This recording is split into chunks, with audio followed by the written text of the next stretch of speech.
Well, the origins of every fiqh are the same. There is absolutely no difference. They are accepted principles of the world of Islam, that is their scholars, that the fundamentals of Islam are the same without doubt. But how you believe that this belongs to the fundamental or this does not belong to the fundamental, how can you differentiate between fundamentals? There the criteria differ. Hazrat Imam Abu Hanifa, Imam Shafi, Imam Malik and the rest, they believe that it has to be a direct line of tradition, after the Holy Quran which should lead to Hazrat Muhammad Mustafa sallallahu alaihi wasallam, and all the various links between the person who receives the tradition and Hazrat sallallahu alaihi wasallam. All these links should be solid, and full investigation should be made as to their character and credibility and all that. After everything done, you are left without any doubt that this particular tradition belongs to Hazrat sallallahu alaihi wasallam. Then you should rely your judgment on that tradition and infer from that regarding the jurisprudence of Islam. This is the generally accepted principle of the Sunni world. Yet the standards differ. Of course, some Aimma have taken some very weak traditions, weak in the sense as it's used, zaif. And they base their judgment on some zaif ahadith as well.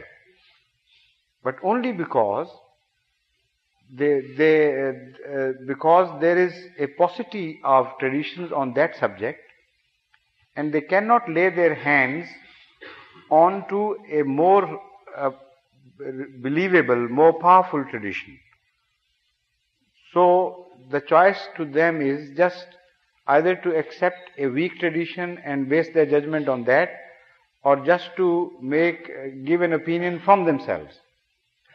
So in these two cases, lesser evil is adopted, and instead of giving their own opinion on a subject, they would rather accept a weak tradition as well. So the principle is not violated. The principle is adhered to as long as they can have access to some powerful, reliable tradition. They will always do that. Otherwise, because there is nothing else in the field, the only available tradition would be accepted. This is the general happening in the world of non-Shia Islam. The Shias have a different way of judging the credibility of a tradition.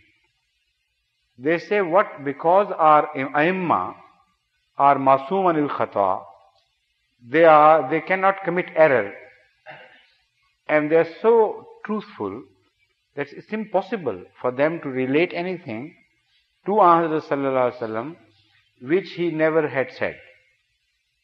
So their criterion is this, that whatever an accepted Imam has related to Hazrat sallallahu alaihi wasallam, whether he discloses the links between them or not, whether that saying is traceable in the rest of the Islamic world or not, regardless of this, whatever the Imam says or attributes to Hazrat sallallahu alaihi wasallam, that should be accepted in toto without question. So their jurisprudence is based is supposed to be based again on the same principles, but as far as the actual material is concerned, that differs widely, because there is always a possibility that an Imam was told of something by some weak person who was not reliable, and because the thing itself was not objectionable, he might have accepted it. But this is how we see. And but the Shias won't accept this position. They say the Aimma are Masoom, they could not have related anything unless they were quite certain that Hazrat Muhammad Mustafa sallallahu alaihi wasallam had really said it. So this is the major difference. Otherwise, the principles remain the same.